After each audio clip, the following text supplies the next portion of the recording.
let's all give Leslie and Julie a hand for organizing this morning. Thank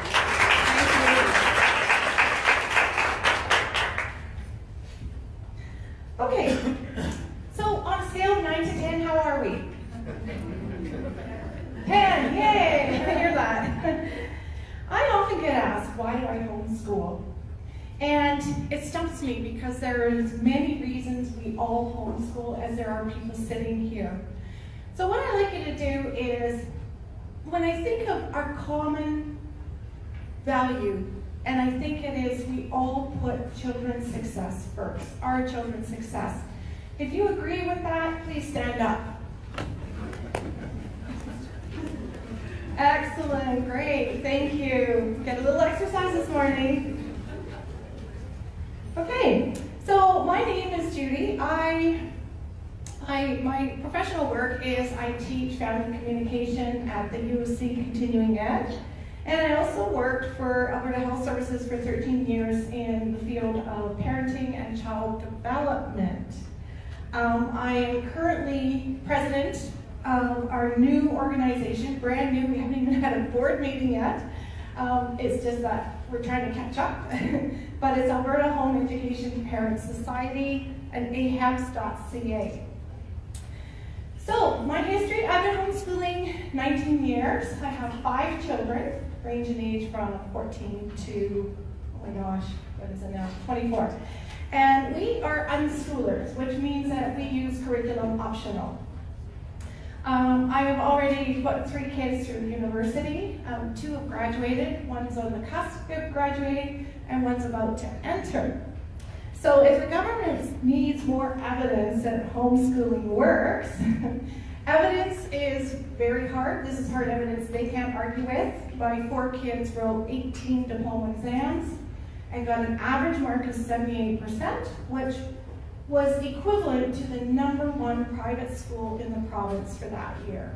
So it works. More evidence is the Fraser Institute. How many of you are familiar with the Fraser Institute reports?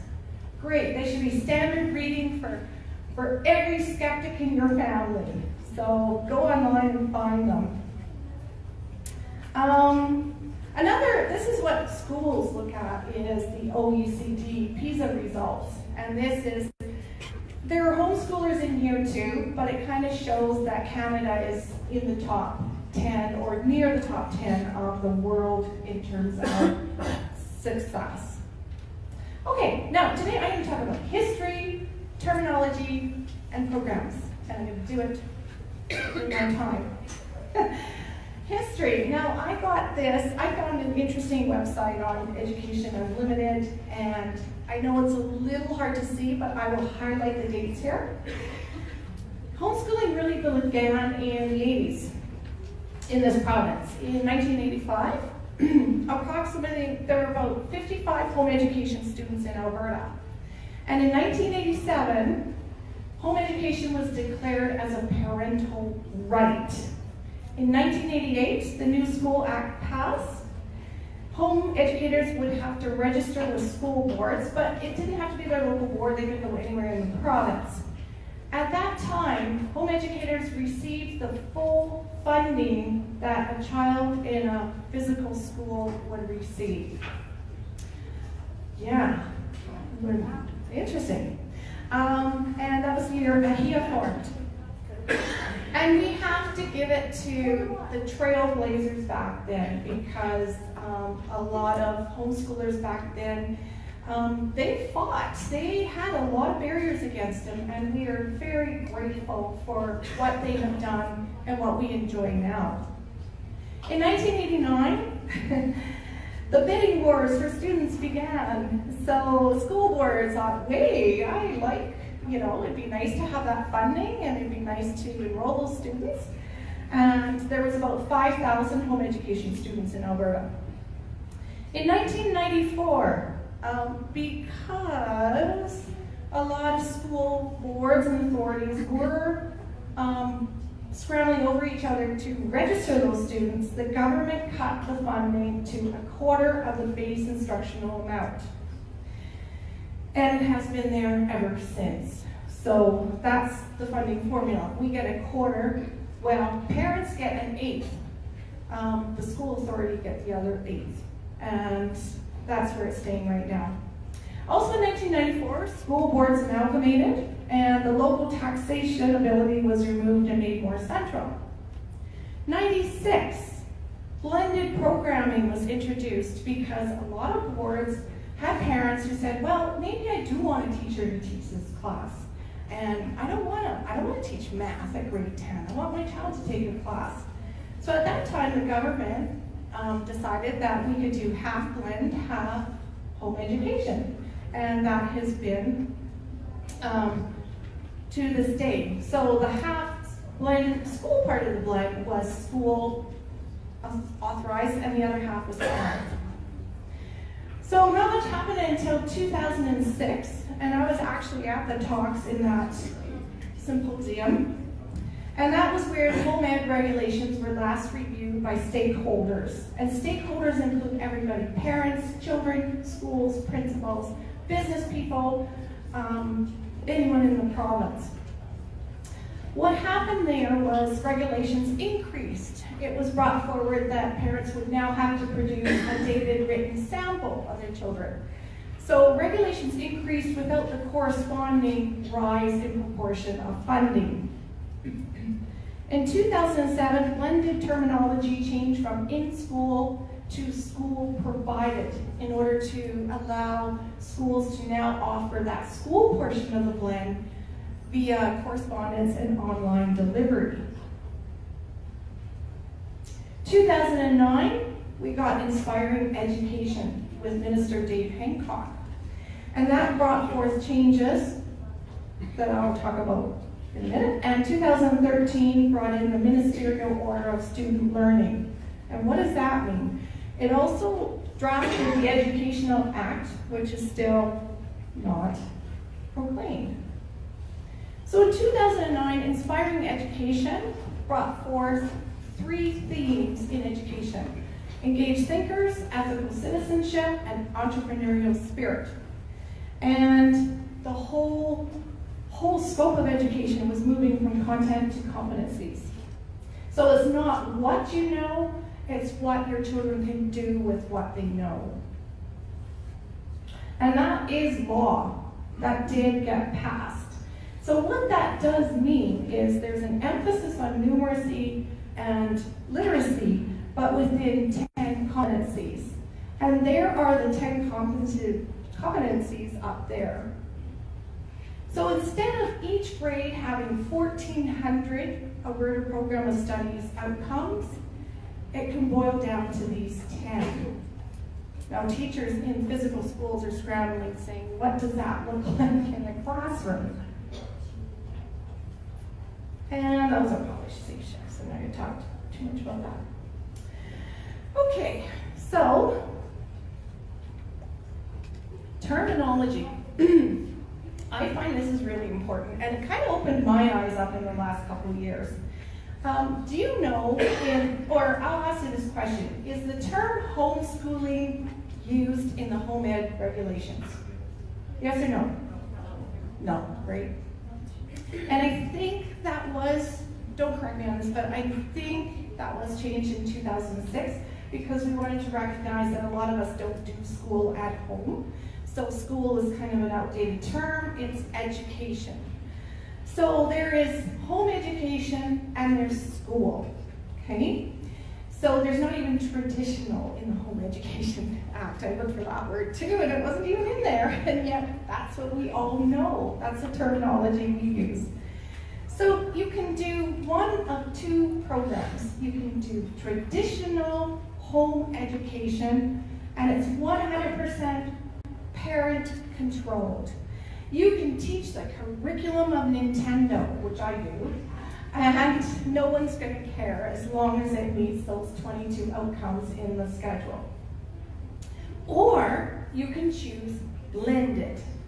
Blended is half of home education, parent controlled, and 1/2 of school delivered. Okay? In high school, it's a ratio of not 50-50, but 80-20. So you can have 80-20 both ways. You can have 80% school or 80% parent. And those are the only two programs out there. So on parents' part, they can use anything. They can follow the Alberta Program of Studies, or they can use whatever they want. On a blended part, the parent portion can use what they want.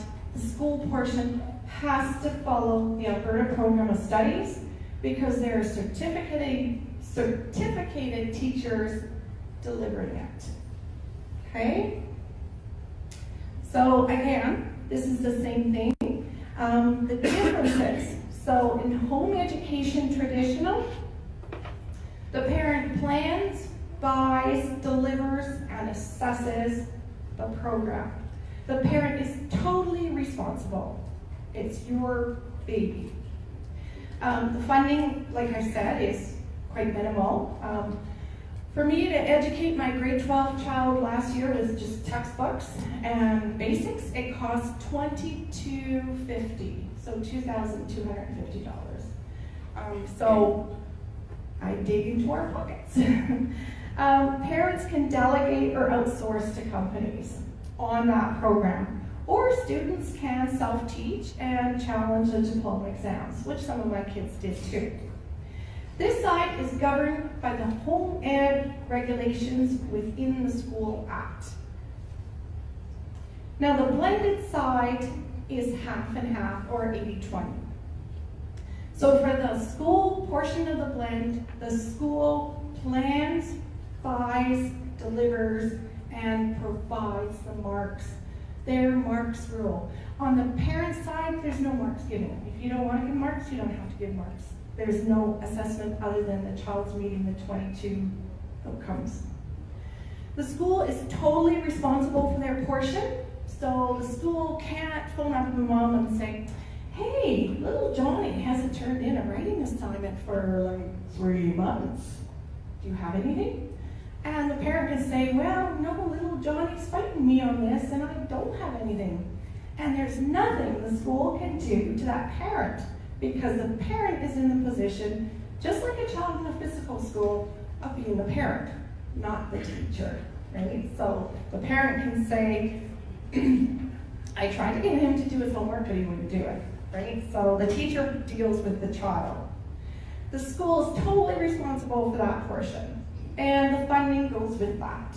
They get the same funding as a child in a regular physical school.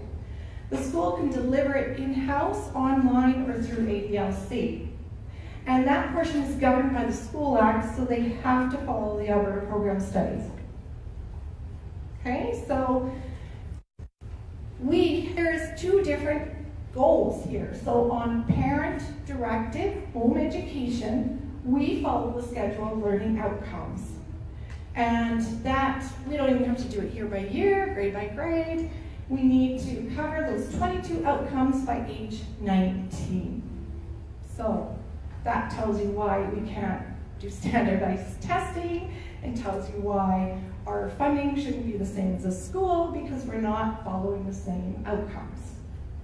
The Alberta Program of Studies on the blended program goes grade by grade, right?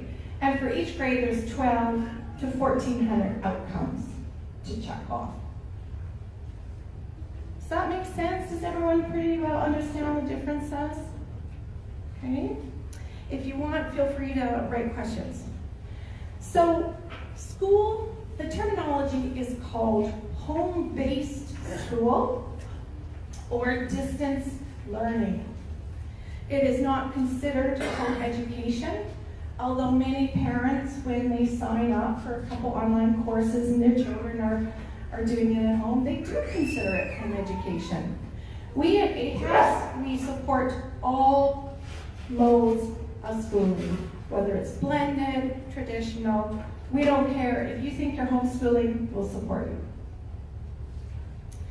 Now, there's also aligned programs out there, and this is what really muddies the water, is that aligned programs are they home education or are they school? They're school, right? And that's what happened. That's one of the changes this year, is that school parents are not allowed to get funding. only home education parents are supposed to get funding. So it is school, and it's not counted in statistics. I think if this province, like the Fraser report with BC, if they counted all the parents who did blended or home-based school, the figure would go way, way up, way up.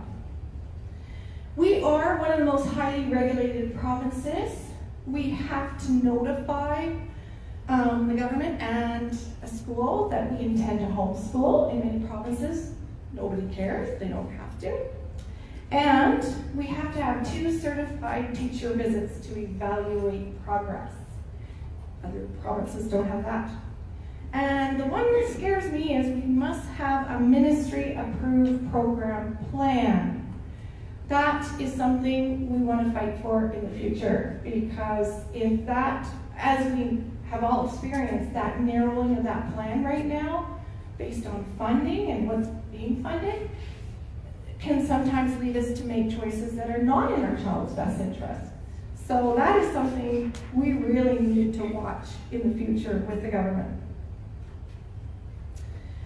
Okay, and everybody knows the benefits of home education. There are a lot out there, and you've probably experienced them too.